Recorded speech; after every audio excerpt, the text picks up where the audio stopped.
وأشهد أن محمدا عبده ورسوله صلى الله على النبي الأمي وعلى آله وأصحابه وأهل بيته أجمعين بارك وسلم تسليما كثيرا أما بعد أعوذ بالله من الشيطان الرجيم بسم الله الرحمن الرحيم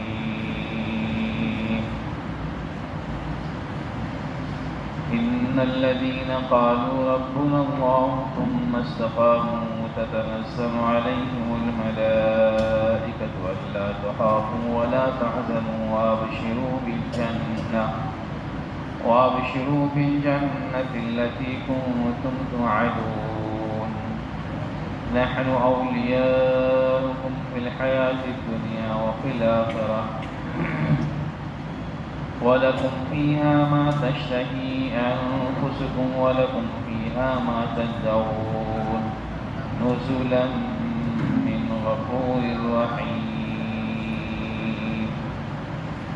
صدق اللہ العظیم۔ میرے بھائیو، دوستو، بزرگو، اللہ جل شانہ و من والہ اس پوری کائنات میں بسنے والی جتنی چیزیں ہیں وہ سب کے خالق ہیں، وہی اس کے مالک بھی ہیں۔ بہت ساری چیزیں ایسی ہیں جو ہمیں اور آپ کو نظر آتی ہیں، اور بہت ساری چیزیں ایسی ہیں جو نظر نہیں آتی انسان۔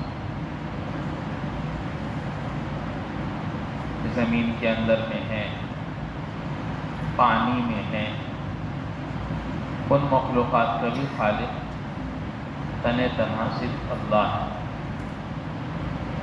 اور اللہ تعالیٰ ان سب کو رزق پر عطا فرماتا ہے۔ جو سمندر میں ہیں انہیں بھی، جو زمین کے اندر ہیں انہیں بھی رزق عطا فرماتا ہے۔ جس کا جتنا رزق ہے، جتنی خوراک ہے، وہ اس کی خوراک وہاں تک پہنچ جاتی ہے۔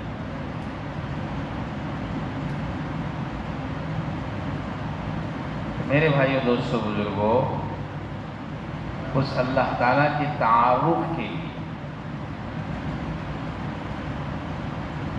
انسان دنیا میں آ کر، دنیا کی چیزوں کو دیکھ کر اس پروردگار کو بھول جاتا ہے۔ تھوڑی سی دنیا آئی اور دنیا دیکھا تو بھول گیا۔ تو اس پروردگار کے تعارف کے لیے، پہچان کے لیے کہ تم کسی کے بندے ہو، تمہارے ذمے میں بندگی ہے، اس کی مانو گے تب دنیا میں عافیت کے ساتھ رہو گے، چلاکی کرو گے تو دنیا میں ذلیل ہو جاؤ گے اپنی چلاکی سے، پھر کہیں کے نہیں رہو گے۔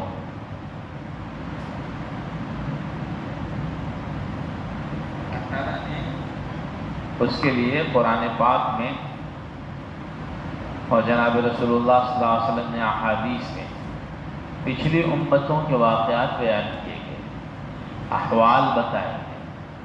طاقت بڑی تھی، بہت پیسہ تھا، بہت مال تھا، باغات تھے، لیکن یہ بات تسلیم نہیں کر رہے تھے کہ میرا کوئی رب ہے، میں اسی کی مان کر چلوں گا۔ تو اللہ تعالیٰ نے ان سب طاقتوں کے ساتھ ان کو دنیا میں ہلاک کر دیا۔ بعض لوگوں کی طاقت ایسی تھی، اتنی تھی، وہ کھجور کے درخت کو ہم لوگ کاٹتے ہیں نا، کھجور کے درخت کو کاٹتے ہیں، تار کے درخت کو کاٹتے ہیں، ان کی طاقت اتنی تھی کہ وہ ہلاتے تھے، ایسے ہلا کے گراتے تھے۔ انڈی کا درخت دیکھا، بچے جو کھیلتے ہیں ڈیڑھی، اس کو کاٹنا پڑتا ہے یا ہلا کے گرا دیتے ہیں؟ ہلا کے گرا دیتے ہیں اس کو، ایسی طاقت تھی۔ تو اس وقت کے نبی نے ان کو یہ بات سمجھائی، دیکھو یہ سب طاقت اللہ کی دی، اس ایک پروردگار کو تسلیم کرو۔ سمجھ رہے ہیں؟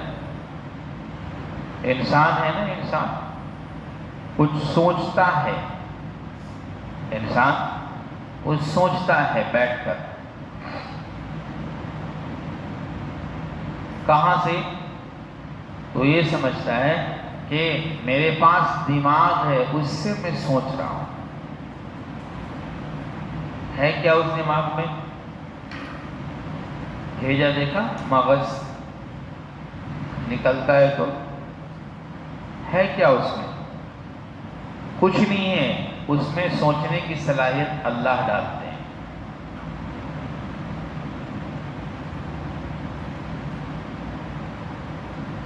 ایک نس خدا نخواستہ اس دماغ کا ادھر سے ادھر ہو جائے تو یہ آدمی کھانا کھانے کے بجائے کچھ اور کھانا شروع کر دیتا ہے۔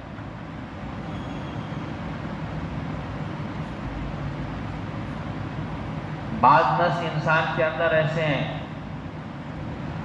تو اس کی تھوڑی سی گڑبڑی پر ڈاکٹر بھی اپنا ہتھیار ڈال دیتا ہے اور کہتا ہے ہم اس کا علاج نہیں کر سکتے، یہ پیشنٹ بے علاج ہو۔ تو اس میں قوت اور طاقت کہیں سے تو مل رہی تھی، وہی دینے والے کا نام اللہ ہے۔ اسی کا تعارف کرایا نبی۔ یہ تم جو سوچ رہے ہو نا کہ ہم کھجور کے درخت کو ہلا دیں گے، توڑ دیں گے، گرا دیتے ہیں، یہ میری طاقت ہے۔ تو نبیوں نے کہا یہ تمہاری طاقت نہیں ہے، یہ اس اللہ کی دی ہوئی طاقت ہے جس نے تم کو پیدا کیا ہے، اس کی بات مانو۔ تو نہیں، تو اللہ تعالیٰ نے ان میں کے بعضوں کے لیے بہت کچھ نہیں کیا، ہوا چلی اور ڈھیر ہو گئے، ختم ہو گئے۔ کچھ بارش برسانے کی، اوپر سے آگ برسانے کی، اولے برسانے کی ضرورت نہیں پڑی، ہوا چلی، یہ سب ختم ہو گئے۔ تو میرے بھائیو دوستو بزرگو، جب بھی دنیا میں انسان شروع سے لے کر کے اب تک اللہ کی چھوڑ کر اپنی منمانی پر چلا ہے تو کچھ دن کے لیے تو تھوڑا سا لگتا ہے کہ کچھ ملا، لیکن بعد میں اللہ تعالیٰ اس کو ذلیل کر دیتے ہیں۔ اسی کا تعارف کرانے کے لیے انبیاء علیہ السلام دنیا میں تشریف لائے اور بتایا تاجر ہو تو تجارت میں گڑبڑی مت کرو، ورنہ یہ تجارت تم کو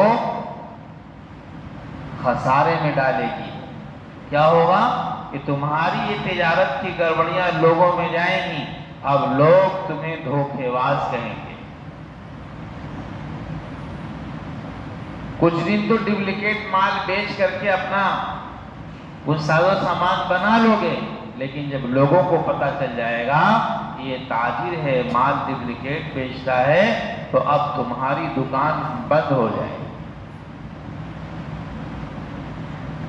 ہوتا نہیں ایسا؟ اسی بات کو سمجھانے کے لیے کہ بچے سو رہے ہیں، کہاں کے ہیں؟ سوئے نہیں آپ لوگ؟ سمجھے میرے بھائیو دوستو بزرگوں کہ تاجر کو اپنی تجارت سے نفع اس وقت ہوگا جبکہ تاجر اس تجارت کو ویسے کرے گا جیسے اللہ نے اور اس کے رسول صلی اللہ علیہ وسلم نے بتایا ہے۔ اب یہ سب نظام درہم برہم تھا رسول اللہ صلی اللہ علیہ وسلم جس وقت تشریف لائے، کیا صحیح کیا غلط، کیا حلال کیا حرام، نیچے اوپر سب ہویا ہوا تھا۔ اس میں آپ تشریف لائے اور پھر آپ نے ایک ایک چیز کو درست کیا۔ تاجر کی تجارت کو درست کیا، بھائی بھائی کے بھائی چارگی کو درست کیا، پڑوس کو درست کیا، باپ بیٹی کے تعلقات کو درست کیا، کیا صحیح ہے کیا غلط ہے اس کو درست کیا، شوہر بیوی کے تعلقات کو درست کیا، بھائی بہن کے معاملات کو درست کیا۔ الغرض یہ کہ انسان کو جتنی چیزیں دنیا میں راحت کی ہو سکتی تھیں وہ سب آپ نے اس دین کے ذریعے سے دے دی، جس سے انسان بہت دور تھا۔ اللہ تعالیٰ نے ساری دنیا کے انسانوں کے چین و سکون دین میں رکھا ہے۔ انسان سے اللہ تعالیٰ کو بڑی محبت ہے۔ انسان کا اللہ تعالیٰ بڑی اکرام کرتے ہیں۔ تو قرآن کریم میں اللہ تعالیٰ نے انسان کے اکرام کے بارے میں بیان کیا ہے۔ لقد کرمنا بنی آدم لقد خلقنا الانسان فی احسن تقویم۔ بڑی محبت ہے۔ تو اللہ تعالیٰ اس کی محبت کا تقاضا یہ ہے اس کو ایسی چیز دیں جس سے اس کو سکون آئے۔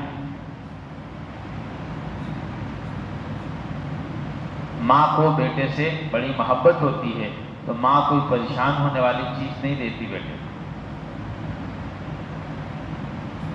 ایسے اللہ کو اپنے بندوں سے محبت ہے تو اس کا سکون کیسے ملے گا؟ اللہ نے اس کے لیے دین عطا فرمایا ہے۔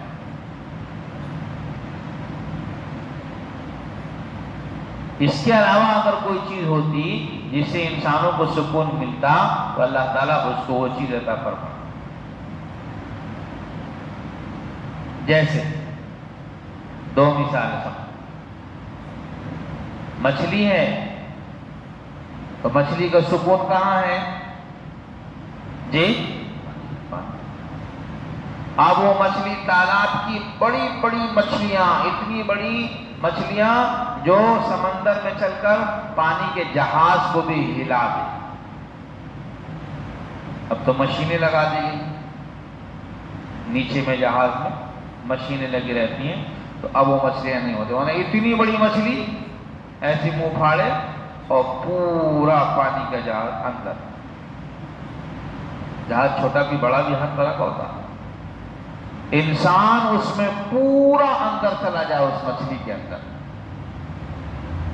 تو اس مچھلی کا بھی سکون پانی۔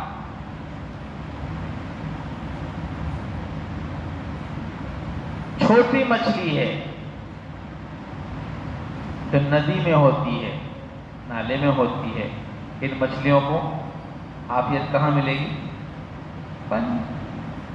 بعض لوگ اپنے گھروں میں خوبصورتی کے لیے، نمائش کے لیے مچھلی رکھتے ہیں، لال، ہرے، پیلے، اور مچھلیوں کو اپنے گھر میں لاتے ہیں، اس سے کوئی مطلب نہیں ہوتا، لیکن اس مچھلی کا بھی سکون پانی۔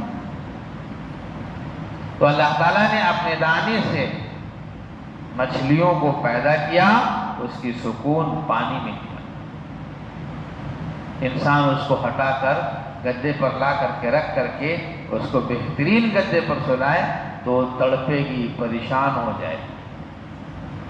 تو جیسے چھوٹی مچھلی ہو، بڑی مچھلی ہو، تالاب کی ہو، ندی نالے کی ہو، قیمتی ہو، زیادہ قیمت کی ہو، سب مچھلیوں کا سکون جیسے پانی میں ہے، ایسے تمام انسانوں کا سکون اللہ نے اس دین میں رکھا ہے جس کو حضرت محمد صلی اللہ علیہ وسلم لے کر کے آئے۔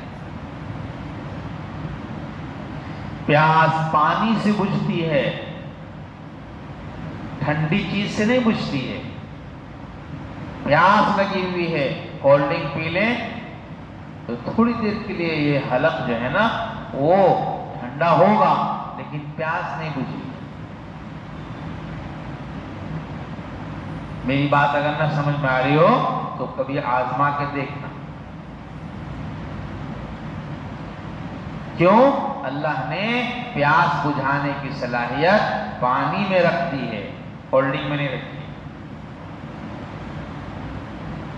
وہ تو اندر میں کھایا ہوا پچاتا ہے، وہ ٹیسٹ ہوئے۔ تو میرے بھائیو دوستو بزرگوں، ایسی ہم سب کا سکون اللہ نے دین میں رکھا ہے۔ جتنے انسان پہلے آئے اور کامیاب ہوئے ان سب کو آپ دیکھیں گے تو ان کی زندگیوں میں دین تھا۔ جن کی زندگیوں میں دین نہیں تھا وہ بادشاہ بھی تھے تو ذلیل ہو گئے۔ بادشاہ تھے ذلیل ہو گئے، واقعات بیان کیے گئے۔ نمرود آیا، بادشاہ بنا، اللہ تعالیٰ نے جب وہ اللہ کی بات نہیں مانا، ہاں بادشاہ، اللہ نے ذلیل کر دیا۔ ماں ناک میں ایک مچھر گھسے اور وہ بن بن کاٹتا تھا اور لوگ اس کو جوتے سے مارتے تھے سر پر۔ سمجھ رہے؟ جنت بنائے شداد نے، ہم نہیں جانتے اللہ میاں یہ ہماری جنت ہے، اور نبیوں نے کہا کہ جنت میں یہ ہے یہ ہے یہ ہے، تو اس نے اپنی جنت میں ساری چیزیں اس نے اپنی جنت میں بنائی لگائیں، اور اب یہ جنت میں داخل ہونے جا رہا تھا تو اندر جانے والا ہی تھا کہ ایک پیر گھوڑے پر اور ایک نیچے وہیں روح قبض کر لی۔ فرعون آیا ایک دم دمدماتا ہوا، ایسے اتنی بڑی حکومت، لشکر، مال، طاقت، اتنا بڑا،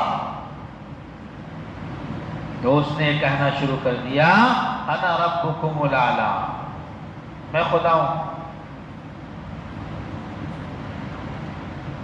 موسیٰ کا خدا کیا؟ میں خدا ہوں۔ تو اللہ رب العالمین نے اس کو ذلیل کیا، سمندر میں ہلاک کر کے دکھایا۔ اور جنہوں نے اللہ کی بات مانی اور اس وقت کے نبی کی بات مانی تو وہ ذلیل تھے لوگوں کی نگاہ میں، اللہ تعالیٰ نے اس کو عزت عطا فرمائی۔ یہ کائنات اللہ کی ہے، یہاں کوئی خلاف چل کر کے سکون نہیں پا سکتا، خود بھی نہیں پائے گا اور لوگوں کو بھی سکون سے نہیں رہنے دے گا۔ مثال کے طور پر آپ سمجھ لو، ایک گھر ہے، اس میں فیملی ممبر ہیں، ابا گارجین ہیں، ایک بیٹا ابا کے خلاف چل کر کے خود بھی پریشان رہے گا اور لوگوں کو بھی پریشان کر دے گا۔ ہوتا نہیں ہوتا ایسا؟ پورا گھر پتہ چلا کہ اس بیٹے کی وجہ سے پریشان ہے تو بیٹا باپ کی بات نہیں مانتا، ابا کہتے کچھ اور ہے کرتا کچھ اور ہے۔ یہ عام معاشرے کے بارے میں بتا رہا ہوں۔ پورا گھر، جس گھر میں بیٹا گارجین کا بات مانتا ہے اس گھر کا آپ دیکھیے، اس کا سکون دیکھیے، چین دیکھیے، ان کا رہن سہن دیکھیے۔ ہم سب کا رب ہے، جب بھی جس قوم نے بھی اللہ کی بات چھوڑی ہے تو اللہ تعالیٰ نے ذلیل کیا ہے۔ تھوڑے دن کے لیے عزت دکھتی ہے، تھوڑے دن کے لیے عزت دکھتی ہے، اسی لیے کہا گیا ہمیں اور آپ کو اور ساری انسانیت کو اس ایک اللہ کی مانو، اس وقت کی جو نبی ہے اس نبی کی مانو، اتنے ذلیل تھے موسیٰ علیہ السلام کی قوم کے لوگ، بنی اسرائیل، کہ کچھ بول نہیں سکتے تھے، لیکن ایک اللہ کو اللہ مانتے تھے، اور اس وقت کے نبی نے جو بات کہی تھی وہ نبی کے ساتھ ہو گئے تھے۔ سمندر میں سامنے پریشانی دکھ رہی ہے، تو جو اللہ کی مانے گا اور نبی کی مانے گا تو اللہ تعالیٰ سامنے پریشانی دکھ رہی ہوگی لیکن مان کر اللہ کی چل رہا ہے اور نبی کے پیچھے چل رہا ہے، تو یہ دکھنے والی پریشانی کو اللہ تعالیٰ آسانی اور عافیت میں بدل دے گا۔ میرے تمہارے دکھنے سے کیا ہوتا ہے؟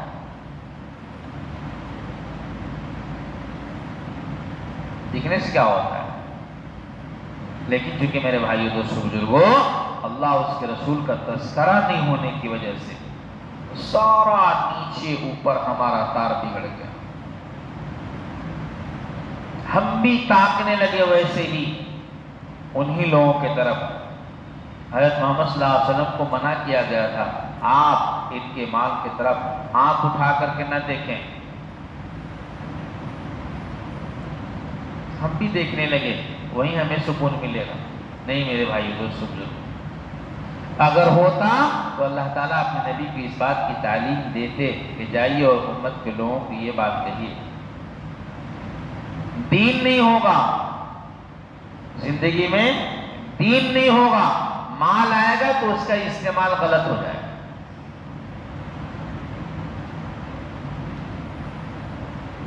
دین نہیں ہوگا، عہدہ ملے گا تو اس عہدے کا استعمال غلط ہو جائے گا۔ دین نہیں ہوگا تو اس جوانی کا استعمال غلط ہو جائے گا۔ ہو رہا نہیں ہو رہا؟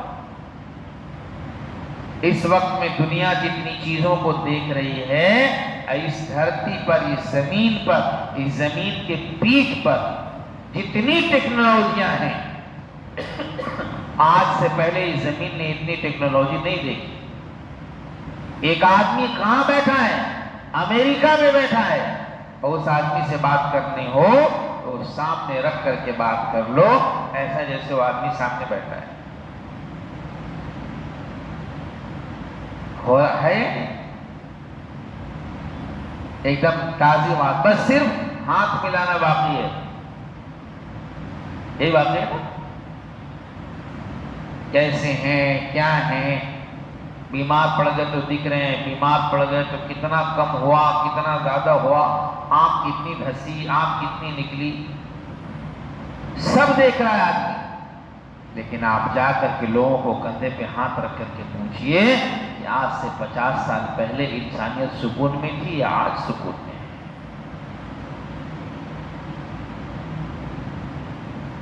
چوری چماری ڈکیتی آج سے 50 سال پہلے زیادہ تھا یا آج زیادہ ہے؟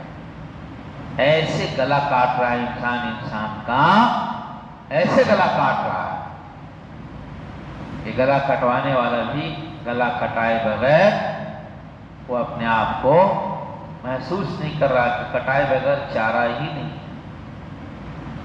اور کاٹنے والا کاٹ رہا۔ میرے بھائیوں دوستوں بزرگوں، دین نہ ہونے کی وجہ سے میں نے آپ کو بتایا نا، جیسے دوسری بات، دوسری مثال سنو۔ اللہ تعالیٰ نے انسان کو پیدا کیا، اللہ تعالیٰ نے انسان کو پیدا کیا، انسان پیدا ہوا، وہ کچھ نہیں کھا سکتا ابھی، دودھ کے علاوہ اور کوئی چیز اس کی غذا نہیں بن سکتی، نہ اس کے لیے مفید ہو سکتی ہے۔ اللہ رب العالمین نے اس انسان کی پرورش کے لیے، اس کی صحت کے لیے، اس کی تندرستی کے لیے، اس کی زندگی کے لیے، زندگی کی ترقی کے لیے جو اس وقت ملے گی، اللہ تعالیٰ نے ماں کے دودھ سے زیادہ کوئی چیز اس کے لیے نافع نہیں ہے۔ ماں کے دودھ دیا اللہ نے۔ آپ دیکھے ہوں گے ہاسپٹلوں میں جہاں وہ بچوں کا ہاسپٹل ہوتا ہے نا، جہاں بچوں کی ولادت ہوتی ہے، وہاں جگہ جگہ پر لکھا ہوا رہتا ہے ماں کا ایک قطرہ دودھ اس بچے کی جیون کے لیے مہتوپورن ہے، زندگی کے لیے۔ اور ڈاکٹر لوگ دیکھتے ہیں عورتوں کو کہ ان بچوں کو وہ چوسنی ہوتی ہے نا پلانے والی، اس سے پلا رہے ہیں تو بعض ڈاکٹر اٹھا کر پھینک دیتے ہیں اور ترغیب دیتے ہیں اس بات کی جو کوشش کیجئے ایک قطرہ ہی صحیح لیکن ماں کا دودھ اس کے اندر جانا چاہیے۔ اس بچے کی پرورش جو ماں کے دودھ سے پلا ہے، جو بچہ ماں کے دودھ سے پلا ہے اور پورے 2 سال کی مدت تک ماں کے دودھ وہ پیتا رہا ہے، باہر کا دودھ نہیں پیا ہے، تو اس بچے کی تندرستی دیکھیے، اور جو ڈبے کے دودھ سے پلا ہے اس کی تندرستی دیکھیے۔ یہ ایک پینٹ مارے گا تو دیکھو کیوں؟ وہ اصلی چیز دیا ہے اس نے۔ تو اس بچے کے لیے جیسے سب سے زیادہ مفید چیز دنیا میں آنے کے بعد ماں کے دودھ ہے، ایسے انسانوں کے لیے سب سے زیادہ جو اس کی زندگی کو ابھارے گی، زندگی کو سکون لائے، چین لائے، کسی سے گھبرائے گا نہیں، پریشان نہیں ہوگا، وہ دین ہے جو حضرت محمد صلی اللہ علیہ وسلم لے کر کے آئے۔ آپ دیکھیں کوئی آدھا دین پہ چل رہا ہے، کوئی آدھا چل رہا ہے، کوئی ادھر سے چل رہا ہے، کوئی ادھر سے چل رہا ہے، جیسے وہ بچے کی طرح ماں کبھی پی لیا، ڈبا کبھی پی لیا۔ تو آپ دیکھیے جو آدھا ادھر چل رہا ہے، جو آدھا ادھر چل رہا ہے، ان کی زندگی دیکھ لیجیے، اور جو پورے کامل دین پر چل رہا ہے ان کو جا کر پوچھیے کہ ان کو کیا سکون ملتا ہے۔ جناب رسول اللہ صلی اللہ علیہ وسلم کی محنت سے پہلے پورے عرب میں اور مکے اور مدینے میں افراتفری مچا ہوا تھا، انسان بہت نیچے گر چکا تھا۔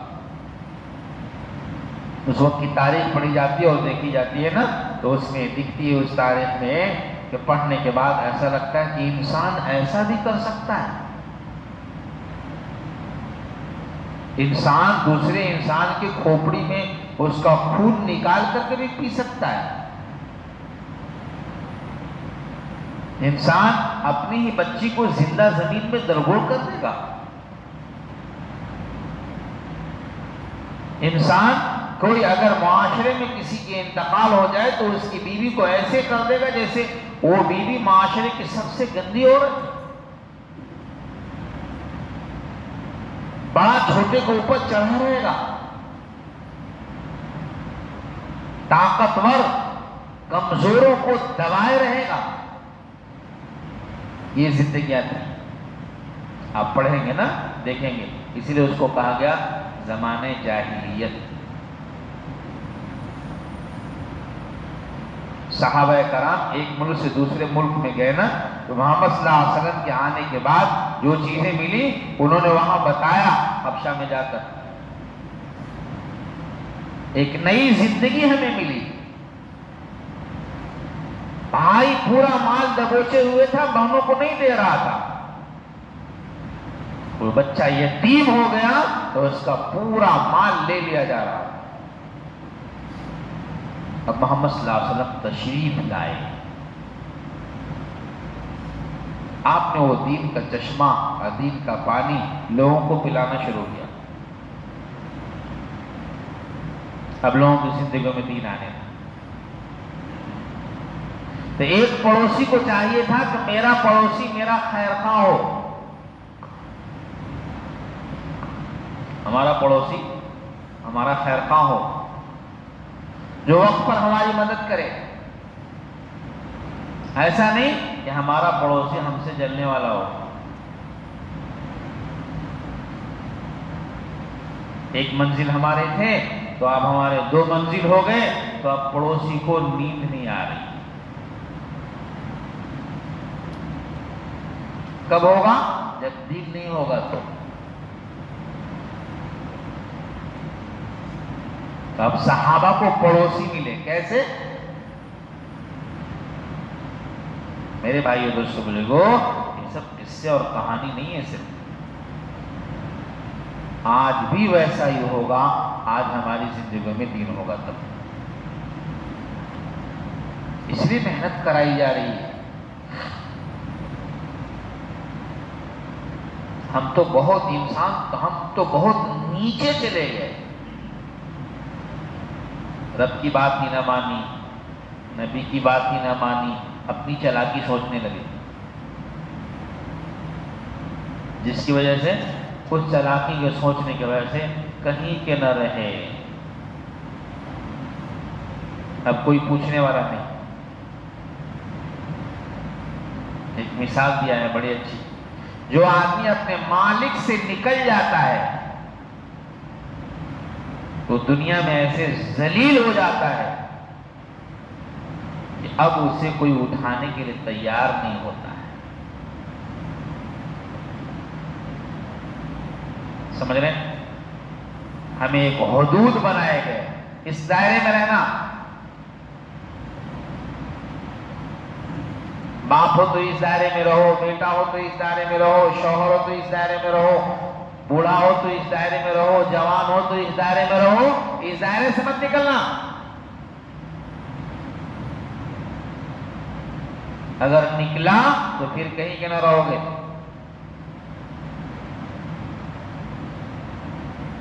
سمجھ رہے ہیں؟ سمجھ میں آ رہی بات؟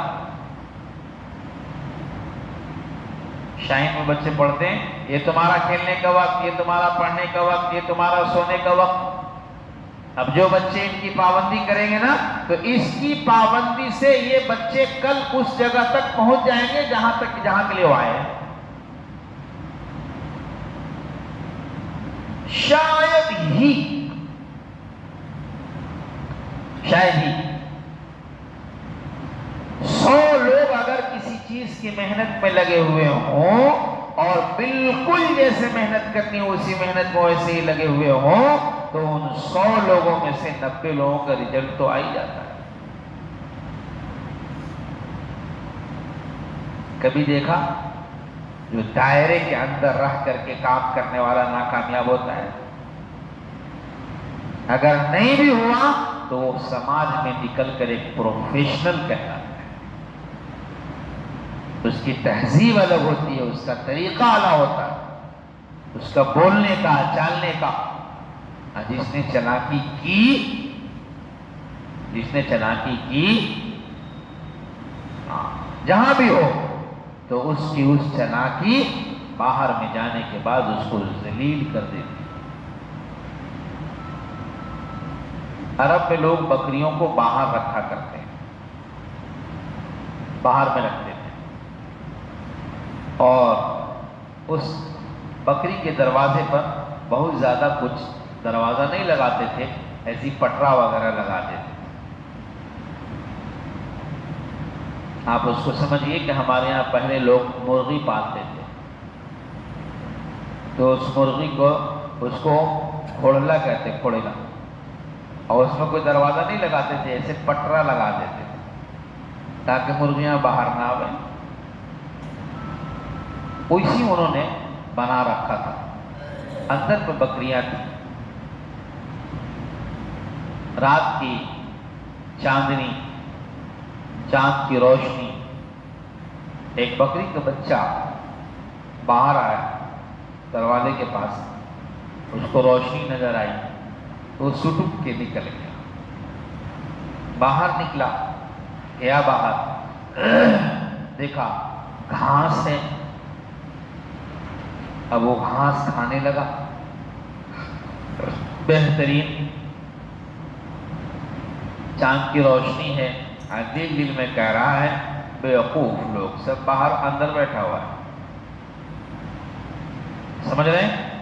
اب اس کو لذت مل رہی ہے، مزہ مل رہا ہے، گھاس کھا رہا ہے اور آگے بڑھتا جا رہا ہے، تو اچانک آگے بڑھتے ہی اس کے سامنے بھیڑیا آ کے کھڑا ہو گیا۔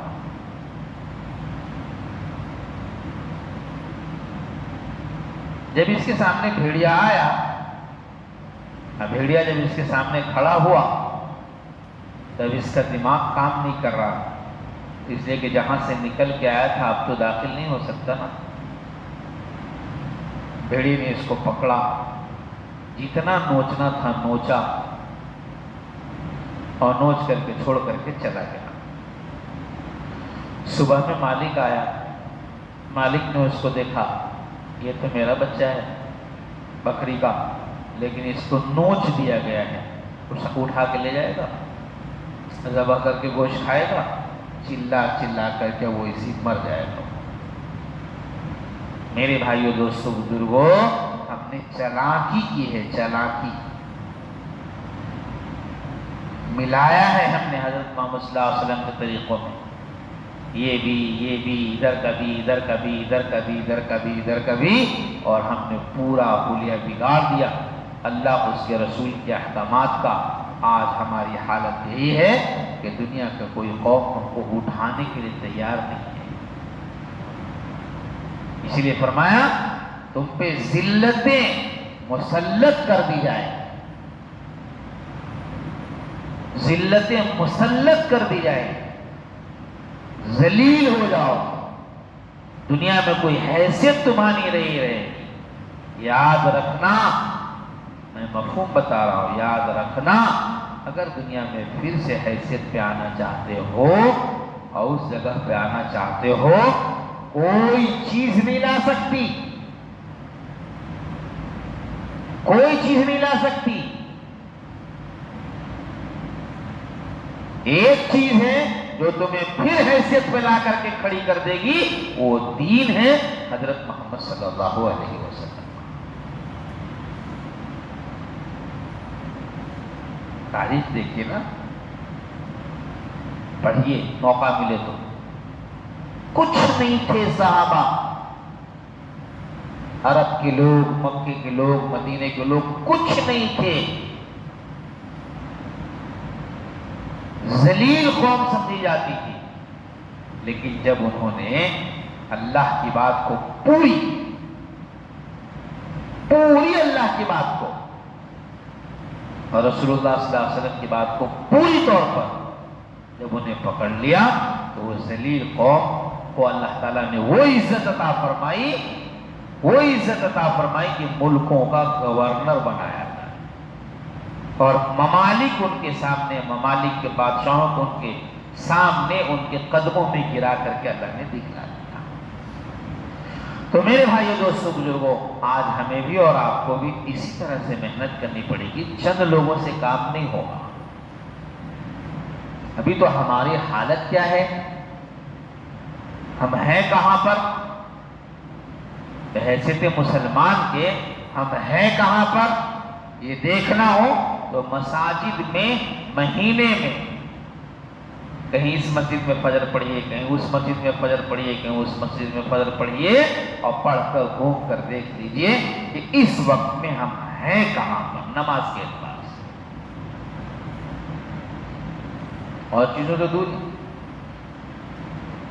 اتنا بڑا پٹنہ میں جو ہمارا ہے، یہ پورا پھیلا ہوا پٹنہ میں کئی لاکھ کی آبادی ہوگی، کتنے لاکھ لوگ ہوں گے؟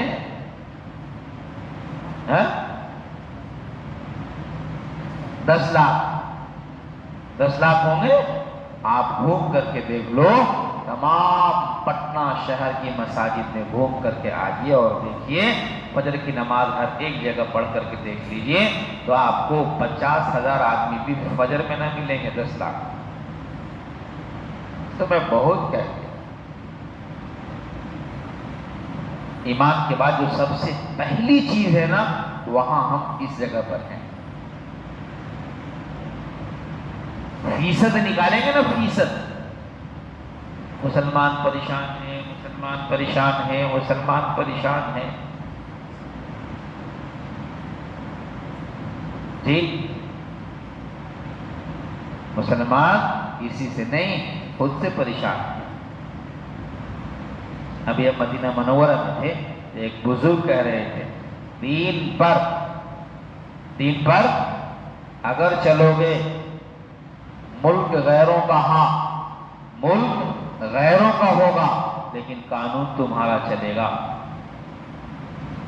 باتیں تمہاری چلیں گی، اور یاد رکھنا ملک تمہارا ہے اور تم دین پر نہیں ہو تو تمہارے ملک میں تمہاری نہیں، غیر کی تمہارے ملک میں چلے گی۔ اور سنیں، یہاں کے پرانے حکمرانوں کے پاس، پرانے حکمرانوں سے کسی نے پوچھا تھا آپ یہاں کیسی حکومت چاہتے ہیں، کیسا عملہ چاہتے ہیں، کیسے لوگ چاہتے ہیں جو اس ہندوستان کو ڈیل کرے، سمجھ رہے ہیں؟ تو انہوں نے کیا کہا تھا، جواب دیا تھا ہم ایسے لوگ چاہتے ہیں جیسے ابو بکر تھے، جیسے عمر تھے، سمجھ رہے ہیں؟ کوئی کھلونا نہیں دیا اللہ تعالیٰ نے، ایک نظام عمل دیا ہے، وہ نظام کیسے چلے گا اس کے لیے اللہ نے کتاب دی ہے، اس نظام پر کیسے چلا گیا اس کے لیے اللہ تعالیٰ نے اپنے نبی کی اور اپنے نبی کے صحابہ کی زندگی دی ہے اللہ نے۔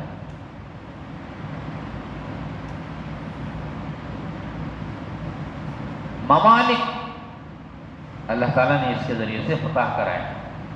بہرحال میرے بھائیو دوستو بزرگو، تو قیامت تک جب تک انسان دین پر چلتا رہے گا اللہ تعالیٰ اس کے ماحول کو بناتے رہے۔ علی میاں ندوی رحمۃ اللہ علیہ نے اپنی کتاب میں لکھا ہے، آدمی خوب امید ہو کر، پر امید ہو کر محنت کرے تو اللہ تعالیٰ وہ چیزیں پیدا فرما دیں گے۔ صحابہ کے بعد بہت بات تبلیغ فرانس میں گئی،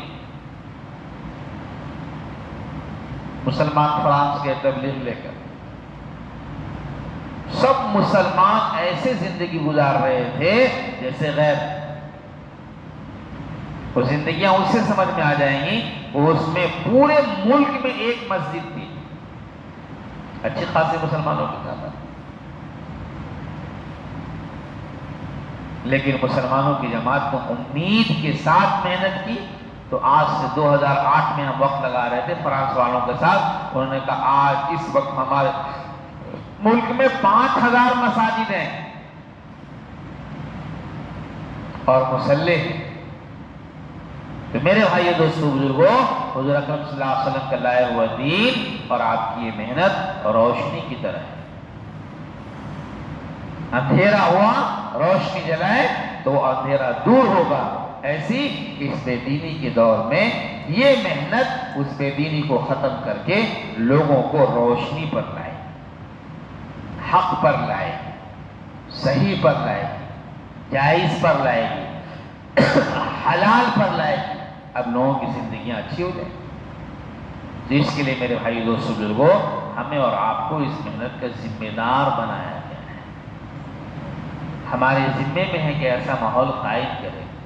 اب کوئی نبی آنے والے نہیں ہیں، ہمارا اس پہ ایمان ہے، عقیدہ ہے، تو جب نبی نہیں آئیں گے اور محنت نہیں ہوگی، تو نبی نہیں آئے تھے، عیسیٰ علیہ السلام کو اوپر اٹھا لیا گیا تھا، بڑا لمبا زمانہ گزرا کہ نبی نہیں آئے تو ماحول خراب ہو گیا تھا۔ محمد صلی اللہ علیہ وسلم کے بعد قیامت تک اب کوئی نبی نہیں پیدا ہوگا، محنت نہیں کی جائے گی تو پھر امت وہیں چلی جائے گی۔ تو نبی کا نہ آنا یہ اس بات کی دلیل ہے کہ یہ امت اب اس محنت کی ذمہ دار ہے۔ کنتم خیر امت اخرجت للناس تأمرون بالمعروف وتنہون عن المنکر وتؤمنون باللہ۔ صحابہ کے بارے میں تو نازل ہوئی،